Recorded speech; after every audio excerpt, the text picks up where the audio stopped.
Hi everyone, it's Vesper, long time no see. If you watched my last video, you know that I recently relocated. I used to live in Japan, and at the end of March, I moved back to America. Some of you might be interested in what's been going on with me since then, and for that, I'm going to point you to my blog. I've made a post or two about that, and I will continue to blog about that, but for now, I want to make a video about something else. In my last video, I said that I would make a video about my hair because I will be getting my hair cut off. And for me, that's a pretty big thing. At the time of recording this video, it's May 11th, I think, 2019, and I have an appointment to get my hair cut off on May 18th. So a week from now, I will not have this big pile of hair weighing down my fucking head. And before that, I wanted to make a video talking a little bit about hair because hair is a really complicated subject and I just have a lot to say. This video is going to be one of maybe two, I guess, about hair. In this video, I'm just going to talk about hair, gender, race. What does race and gender have to do with hair? In the video after this one, I will be posting my actual trip to the salon, the process of getting my hair cut and styled, before and after shots. But for now, just indulge me and let me rant a little bit. This is a pretty important topic, I think, and it's one that doesn't get talked about enough. I could say so much about hair, so I said that this is one of two videos, but really expect more videos about hair, presentation, and shit to come. During this video, you're probably going to see me messing with my hair a little bit. I hope you don't mind. I've never done a video with my hair up. I thought I'd try it this time so you could see more of my hair and just how much of it there is before I cut it off. But really, this whole topic of hair, gender, race, culture is really important to me because as a black person, hair is cultural as hell. And I feel like a lot of people really don't understand how much hair is tied to black culture in America and in the black African diaspora. To talk about that topic in depth is beyond the scope of this video, but also I have a lot of feels about hair because I've had my locks for,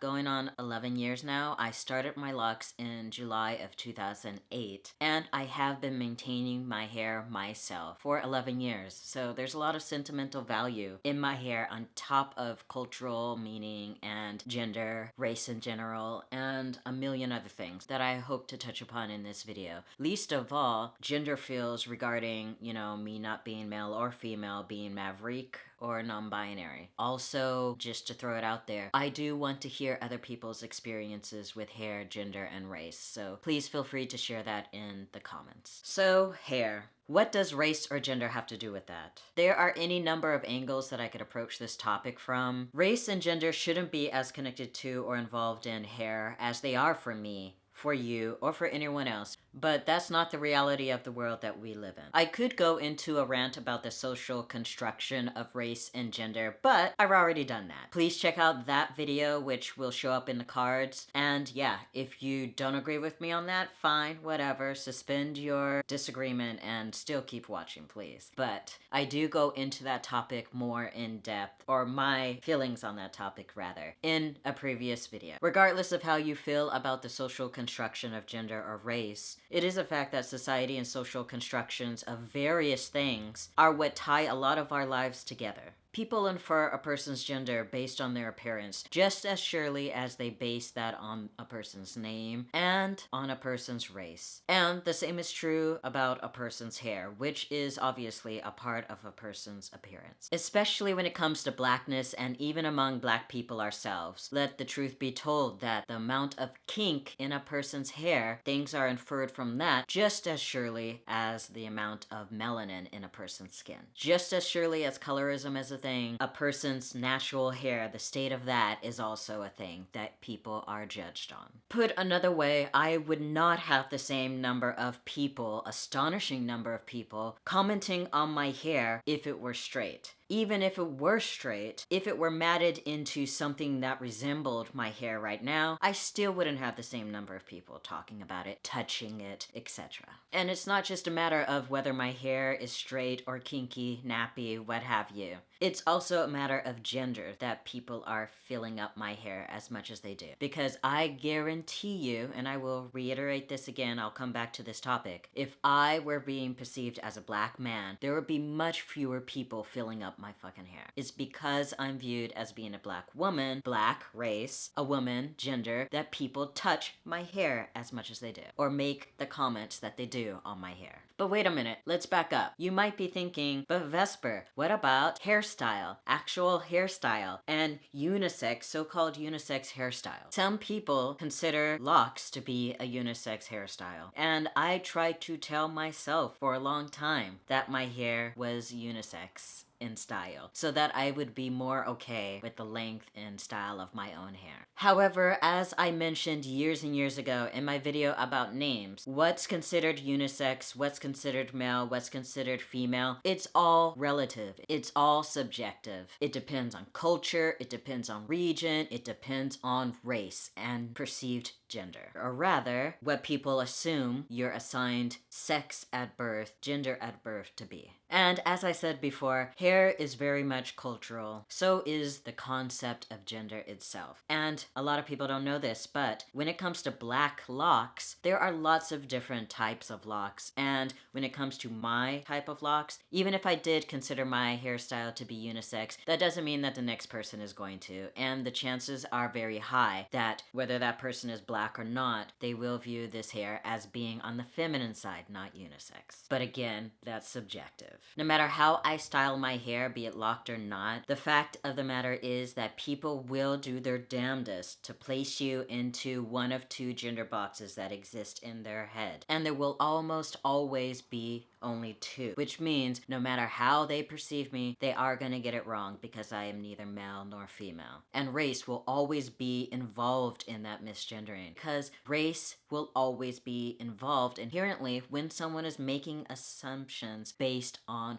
perception, based on appearance, especially when race is literally as visible and apparent as mine is. My race infers that person's gendering of me as surely as my hair, my name, and anything else, my voice, everything. Be it in regards to Western countries or not, but especially when it comes to Western countries. Society operates on established standards of beauty, and those standards of beauty are white, and those standards of beauty are European. And obviously that has adverse consequences for those of us who are neither one of those things. Consciously or not, those of us who have been raised in Western societies, and probably other societies as well, but today I'm going to focus on Western societies. Those of us who were raised in Western societies have internalized these European white beauty standards, even if we are not white and our ancestors are not from Europe. And we have to make, all of us, a conscious effort to unlearn these beauty standards. Which of course is easier said than done. I know that. I know that better than anyone. However, failure to unlearn these things have had serious consequences for me personally. Because such beauty standards are responsible in large part, not entirely, but in large part for the exotification of people who are not white, who are not European. For so many double standards that people who are black, that people who are not white are held to. Double standards of beauty and hair specifically that allow, for example, a white person to be held as forward-thinking or stylish when they show up in a hairstyle, but when a black person shows up in that exact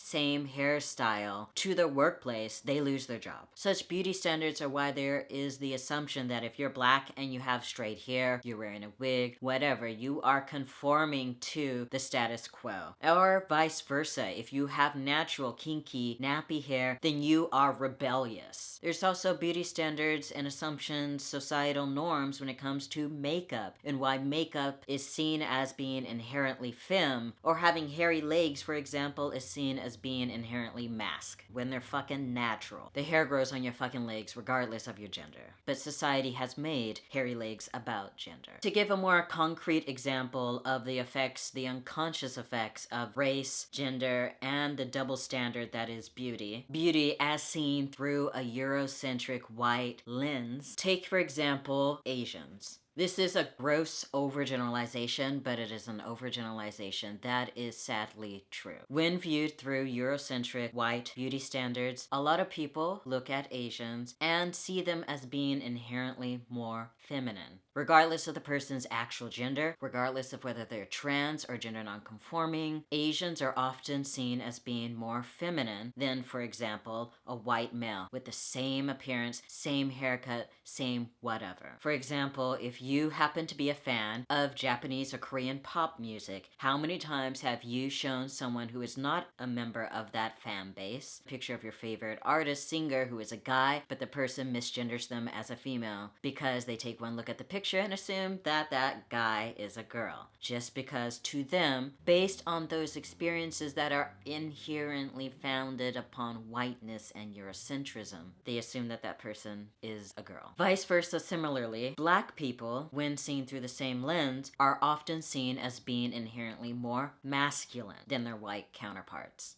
As such, whether a person is cis, trans, gender nonconforming, regardless of their identity and their personal lived experiences, it is more likely that a black person, if they are misgendered as male. I can't even remember how many times I got misgendered as a boy as a kid just because I had my hair back in a short ponytail, out of sight, because it was on the back of my head. Nor can I tell you how much my mom tried to convince me to change my hair, specifically because she was uncomfortable with how people would misgender me. It bothered her as much as it bothered me, but it bothered her in a very different way from why it bothered me. To my mom, being read as male when you are supposedly female was a capital offense. It really bothered her when my supposed femininity wasn't clearly obvious to other people. And it still bothers her today. When I show her pictures of hairstyles that I'm thinking of getting when I cut off this hair, her number one complaint is, I don't like that, you'll look like a boy. I don't like that, you'll look too butch. And as a kid, I internalized my mom's insecurity when it came to gender. And as a kid, my internal reasoning, my attempts at reasoning my mom's feelings was that if you are not a boy, but you are seen as a boy, it's because you are not pretty enough to be seen as a girl. And therefore, if you are not seen as a girl when you're supposedly a girl, you must be ugly. That is what I thought whenever someone misgendered me as a boy. It wasn't,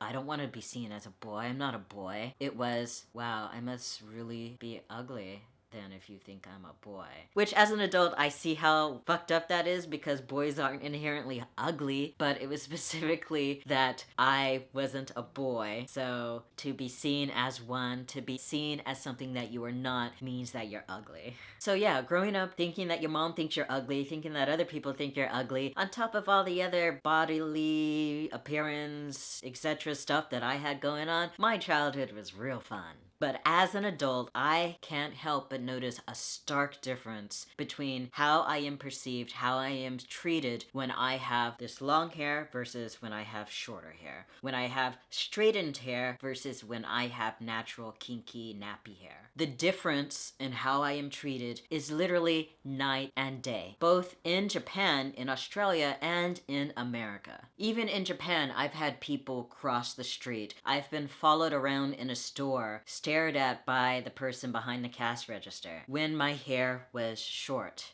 and natural. And no, it wasn't just because I was a foreigner. I guarantee you, even if I was with other foreigners, I was the one being stared at, watched more carefully. And believe me, as someone who's been black all their life, I'm pretty good at discerning why someone is staring at me or following me around. When I had shorter hair, especially in Japan, where people don't have a lot of experience meeting black people, I was more likely to be perceived as being a man when I had short hair in Japan. Meanwhile, years later, once my hair had grown out, it was locked, it was laying down like straight hair would, then I suddenly became more approachable, viewed as being more beautiful in other people's eyes. Suddenly, I was so approachable that people would come up behind me in a store and be filling up my hair before they even say anything. I just turn around and hands around my hair. And I guarantee you, be it in Japan, Australia, or in America, but especially in America, once my hair was long along, I was perceived as being a black woman specifically, and my hair got filled up. But if I was perceived as a black man, people would not be so quick to have the gall to be filling up my hair. I would not get the same compliments as I do where my hair's short, where I perceived as a man. A black man specifically. This may be a generalization, but it is a safe one to make, that no other group of people have their hair collectively touched, felt up, their personal space invaded as much as black women. Nor do any other group of people, especially in America, have their hair policed as much as black women. And that is very much an intersection of race and gender. And when you are being perceived to be a black woman, then you get your hair policed just like they do. All of this to say that on top of cutting off something that has 11 years worth of sentimental value to me, I also have to take into consideration race and gender when I decide what to do with my hair. Being perceived as a black man in America comes with another type of baggage that I have yet to deal with in my life. While a haircut may be simple for a lot of people, as a black person, hair will never be as simple as it may be for a white person. And I want people to be more aware of how complicated hair actually is. It is a consequence of this Eurocentric white standard of beauty that black hair is as political as it is. Not because we want it to be, but because that's the world that we live in. Hair will never be as simple as just being hair for a black person because it is imbued with meaning, both that we assign it and that others assign it for us. I want to raise awareness for people who aren't black about just how cultural and how much energy goes into black hair, and why even if we don't want it to be a political thing, it often is made a political thing without our doing. As someone who is both black, which is often seen as being political just by existing, and as someone who is non-binary, which is also seen as a political stance by some people, just by existing. What am I to do but dwell on this topic and think too much about it? But it makes for a YouTube video, so here we are. My race and my gender are very much tied up in my hair, whether I want them to be or not, and that's just a fact of life for me. And for other people. So yeah, you better believe that I am going to be making a lot of videos going forward about hair, race, gender, intersections that I haven't even mentioned yet in this video. But yeah, that's all for now. Thank you for listening to my rant. Thank you for coming to my TED Talk. I will see you next time when it comes to cutting off my hair, which I will not be doing myself, as gratifying as that would be. But today was just a TED Talk. I'll see you next time. Bye. Wouldn't it be cool if I just sat here and talked to you guys about random shit, did a live stream, and just cut off my hair section by section? It would be so satisfying. But I can't. I'm not gonna fuck up my hair. If I'm gonna cut my hair off, I only get one chance at it, and so I don't want to fuck it up, so I'm gonna go to a professional.